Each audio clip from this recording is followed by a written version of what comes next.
और वही वो बता रहे हैं कि उस समय भी महालक्ष्मी जी इस किताब में बताते हैं कि मैंने उसको दुख करके नहीं लिया, मैं जानती थी। वो बता रही थी विश्व को, गुरु द्रोणाचार्य को, मुझे बचाइए, कुछ कीजिए। लेकिन सब अपने मन नीचे करके बैठे थे, अपनी गर्दन भी ऊपर की तरफ उसकी तरफ देख नहीं पा रहे थे। फिर वो प्रयास करने के बाद उसने क्या किया, 100% वो प्रयास किया, जो अभी हमने 4 रूल में कहा है, do your best. She did her best. उसके बाद में उसने क्या किया, भगवान कृष्ण को बुलाया। जब तक नहीं बुलाया, भगवान कृष्ण वहीं पर थे, उसके साथ में ही थे। वो भी देख रहे थे ये क्या प्रयास करती हैं, और जो लोग प्रस्तुत है वहाँ पर उपस्थित है, उनमें क्या बदलाव आता है, क्या उसमें से किसी का मन बदलता है जिसका एनलाइटनमेंट हो जाए। लेकिन नहीं हुआ। फिर कृष्ण भगवान ने उसकी मदद की। तो इसको समझना है हमें कि दुख करते हैं तो दुखों से हम निकल पाते हैं, इस तरह से समझकर उससे लेसन लेना है। हमें समझना है कि मुझ पर कोई भी दुख है, अपमान होते हैं, हमारे कई अपमान होते हैं, उस अपमान से समझना है कि मेरा ईगो मुझे कम करना है। और वो अपमान, बहुत बड़ा अपमान तभी होता है जब उसको सहने की आपकी ताकत बढ़ गई है। इसलिए आप देखोगे कई जगह पर कई बड़े बड़े लोगों के बहुत बड़े बड़े अपमान होते हैं, तो हम क्या सोचते हैं, अरे कैसे ये सहते हैं, कैसे हो रहा है ये।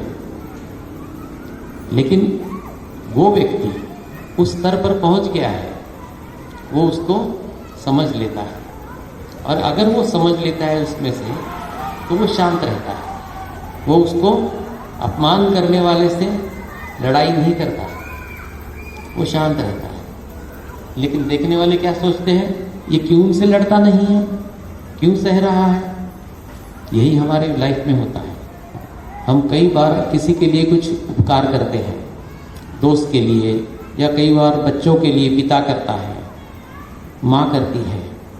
हमारी परिस्थिति नहीं है, उसके बावजूद भी हम बच्चों के लिए बहुत सारा कर देते हैं। और बुढ़ापे में क्या करते हैं बच्चे, छोड़ के चले जाते हैं, देखते भी नहीं, तो दुख होता है। उस बार हमें क्या करना है, यही समझना है, मैंने किया वो कुछ उपकार नहीं किया उस पर, वो मेरा कर्म था, उसके लिए करना मेरे लिए जरूरी था। अब तुमने अपने लिए कुछ रखना चाहिए, ये व्यवहार तुमने सीखा नहीं, सब कुछ उसको दे दिया, अभी आपके पास कुछ नहीं है तो आश्रम जाना पड़ रहा है। तो ये फिर आपका कर्म है, आपको भुगतने के लिए, ये समझने के लिए।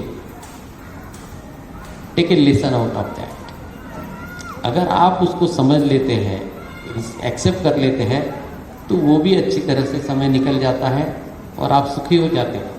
आश्रम में भी अच्छे लोग मिलते हैं, अच्छा बर्ताव होता है, सब कुछ अच्छा मिलता है, और वहीं पर आप खुश रहने लगते हो। तो दुख में से भी सुख निकल के आता है। तो इसलिए ये 4 रूल क्या है, कर्मों को समझकर ऐसा व्यवहार करना है। अब हम समझेंगे कि ध्यान को समझकर कैसे करेंगे, और इसलिए यहां पर कहा है इस 1000 सीड्स ऑफ जॉय के अंदर कि हम जब ध्यान करते हैं तो ध्यान में क्या होता है, हमारी स्थिति जो है कैसी होती है, क्या होता है। तो ये किताब में डायलॉग के रूप में करुणेश जी ने बातें की है महादेवी सरस्वती जी के साथ। तो आज ये पहला चैप्टर जो है उसके अंदर उनकी बातचीत हम देखते क्या होता है। करुणेश जी कहते हैं, नमस्ते सरस्वती जी। वो कहती है नमस्ते। और महादेवी सरस्वती जी पहले प्रथम धन्यवाद दे रही है आनंदा करुणेश जी को और उनकी स्पिरिचुअल गर्लफ्रेंड जेड कमला को। और वो कहती है,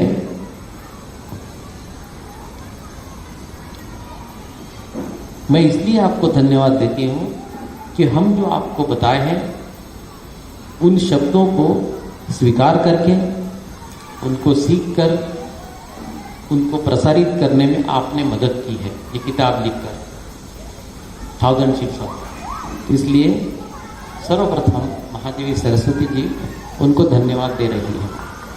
और क्या कहती है, ये जो कीमती शब्द है जो अभी आप सुन रहे हो, जो इस किताब में लिखे हैं, उसके बारे में वो स्वयं कहती है, ये जो कीमती शब्द है उनसे मानवों को आनंद मिलेगा, अपनी आत्मा से जुड़े रहने के लिए, तथा उनके आपसी संबंध अच्छे होंगे।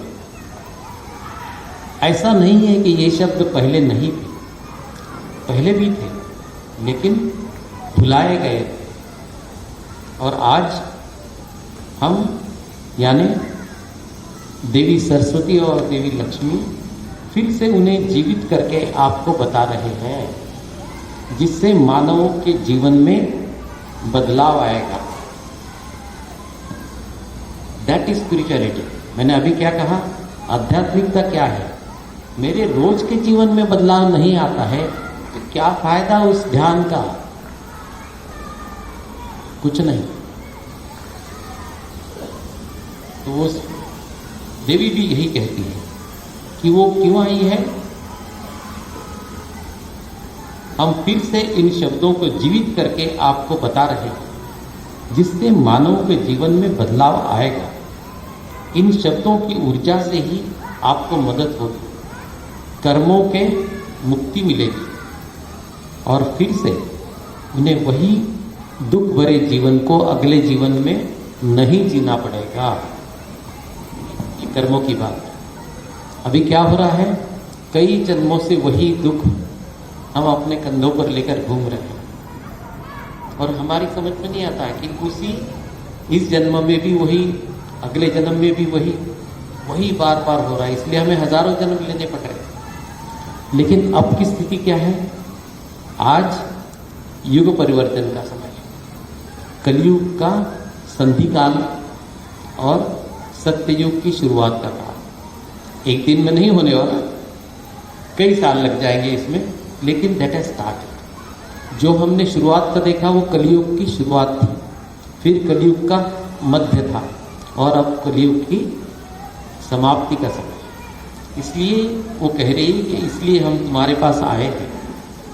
ये कह रही है अब का समय बहुत ही खास समय है, जब पृथ्वी और स्वर्ग साथ मिले हैं एक बहुत ही बड़े बदलाव के लिए। मैं और लक्ष्मी जी, हम दोनों पृथ्वी को आधार देकर खड़ी हैं और हमारे साथ और कई देवियां हैं, देवता हैं, जो एक बड़ा सा सर्कल बनाकर पृथ्वी को हील कर रहे हैं।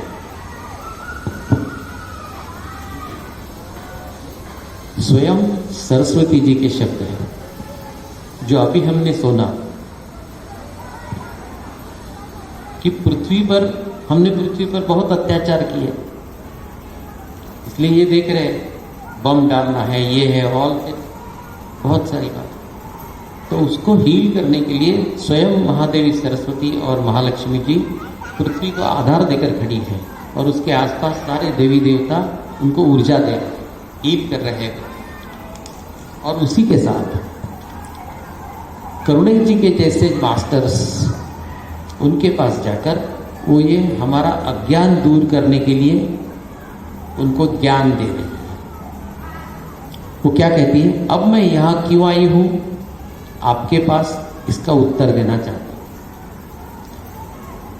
सरस्वती देवी स्वयं बता रही है करुणेश जी को कि मैं आपके पास क्यों आई हूं, इसका उत्तर मैं देना चाहती हूँ। क्या है? पहला उत्तर है, मैं मानवों को उनके निगेटिव विचारों से मुक्त होने के लिए उनकी सहायता करना चाहती हूँ। यही हम चाहते हैं ना हम किस लिए आए यहाँ पर? ध्यान के लिए या कहीं भी क्यों जाते हैं?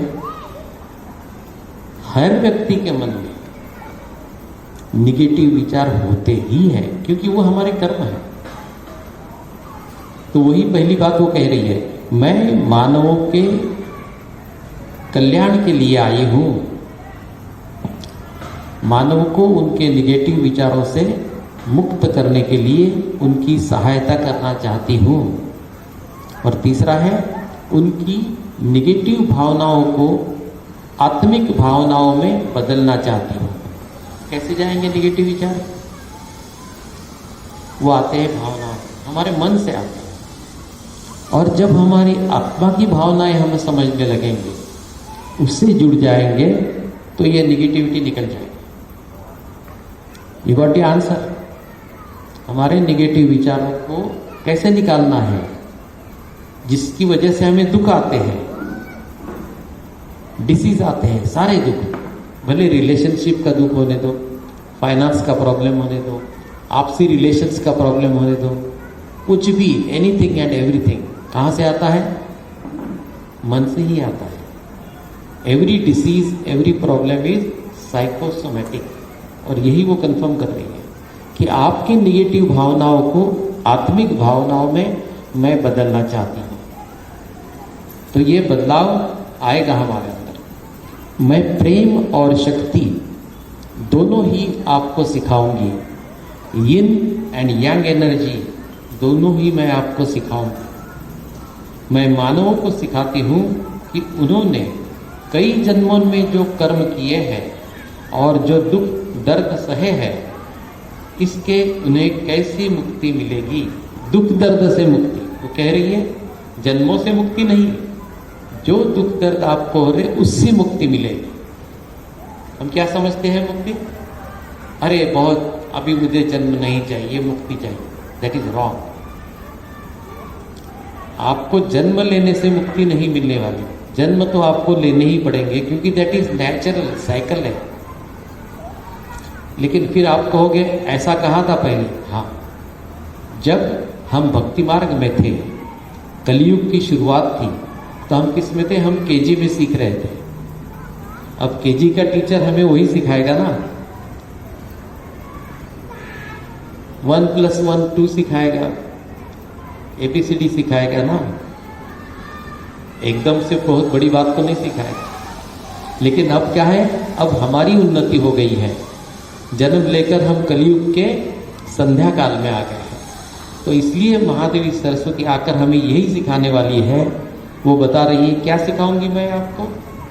कि आपको उन कर्मों से, उन दुख दर्द से मुक्ति दिलाऊंगी, और मानवों को उनके दूसरे और तीसरे चक्र को कैसे खोलना है यह सिखाऊंगी। हम चक्र ध्यान करते हैं, चक्र के बारे में जानते हैं, 7 चक्रों के बारे में हम जानते हैं। लेकिन उसके अंदर सबसे महत्वपूर्ण चक्र कौन से हैं? निचले 3 चक्र, मूलाधार चक्र, स्वाधिष्ठान चक्र और मणिपुर चक्र। ये चक्र कैसे आते हैं हमें? जैसे जन्म लेने के बाद भी ये चक्र आते हैं, शरीर के साथ ये चक्र है। तो आप देखिए, दिन भर, पूरी जिंदगी, क्या आयु है आपकी? 40 साल, 50 साल, 60 साल।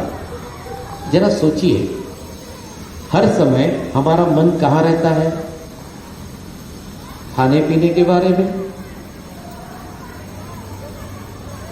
दूसरे चक्र के साथ, या हेल्थ, वेल्थ एंड सिक्योरिटी जो मूलाधार चक्र के हैं।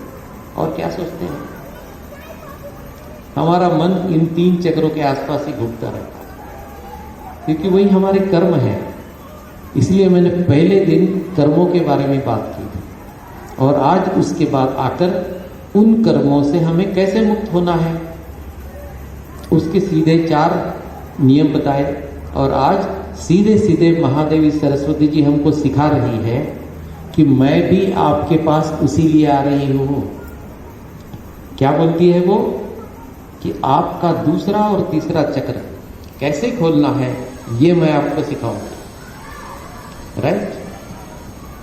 और यह चक्र खुलने से उनके रोज के झगड़े, आपसी मतभेद कैसे समाप्त करना है, इन चक्रों को खोलने के लिए प्रायः कई जन्म लग जाते हैं। एक जन्म में एक बार ध्यान किया तो खुल गया, ऐसा नहीं है, कई जन्म लग जाते हैं। इन चक्रों के आसपास ही हमारा मन घूमते रहता है। मन को वहाँ से हटाने के लिए क्या करना है, यह मैं आपको सिखाऊंगी। ये सीधे सीधे महादेवी सरस्वती जी हमें बता रही है करुणेश जी के द्वारा, और उसमें उन्होंने ये सब कुछ लिखा है। और ये किताब के हर संडे को मैं उसका हर एक चक्र, तो कोई भी आप चिंता मत करो, क्योंकि ये चक्र एक पवित्र फूल है। देखिए, ये बड़ा इंपॉर्टेंट शब्द है। चक्र को हमें समझना है, ये एक पवित्र फूल है। कई बार किसी न किसी वजह से जो समय होता है हमारा 14 से 16 साल का, जिसे हम प्यूबर्टी कहते हैं, प्यूबर्टी के समय लड़के और लड़कियां इसके बारे में कई गलत धारणाएं मन में ले लेते हैं, क्योंकि उनको सिखाने के लिए कोई है नहीं। आध्यात्मिकता के एंगल से उसको दिखाया नहीं जाता है। तो कुछ लड़कियां उसको गंदा समझते रहती हैं, oh it's dirty, oh it's bad. कुछ लड़के भी कुछ अलग समझते हैं। तो वो सीधे सीधे क्या कह रही है, ये चक्र पवित्र फूल है जो आपको मिले। तो जो कुछ भी हमारे साथ शरीर दिया है वो एक पवित्र मंदिर है हमारी आत्मा के रहने के लिए। उसको वैसे ही हमें देखना है, मंदिर की तरह, मंदिर की तरह उसको स्वच्छ रखना है। हमारे हर अवयव की तरफ रिस्पेक्टफुली देखना है, तभी वो अवयव और वो शरीर हमारे रहने के लायक, हमारी आत्मा के रहने के लायक है ना। इसलिए उसने शब्द किया है, हर चक्र एक पवित्र फूल जैसा है। अब उदाहरण के लिए देते हैं, वो हम पक्षियों को उड़ते देखते हैं तो वो कहती है पक्षी हमेशा एक ही दिशा में जाते हैं, लेकिन वे हवा के रुख के साथ ही जाते हैं, और फिर भी वे अपने गंतव्य तक पहुंच ही जाते हैं। होता है ना, कई बार हम देखते हैं हवा चल रही है, वो इस तरफ हवा जा रही है, लेकिन हम जानते हैं उस पक्षियों को तो इधर जाना है, उनका घर का इधर है, लेकिन वो पक्षी उसके विरुद्ध नहीं जाते, वो उल्टी दिशा में है, फिर भी वो उस हवा के साथ बहते जाते हैं। लेकिन आखिरी में वो वहीं पर अपने गंतव्य पर पहुंच जाते हैं। क्यों? क्योंकि पक्षी शून्यता में जीते हैं, हर क्षण अपने आप को हवा के रुख के साथ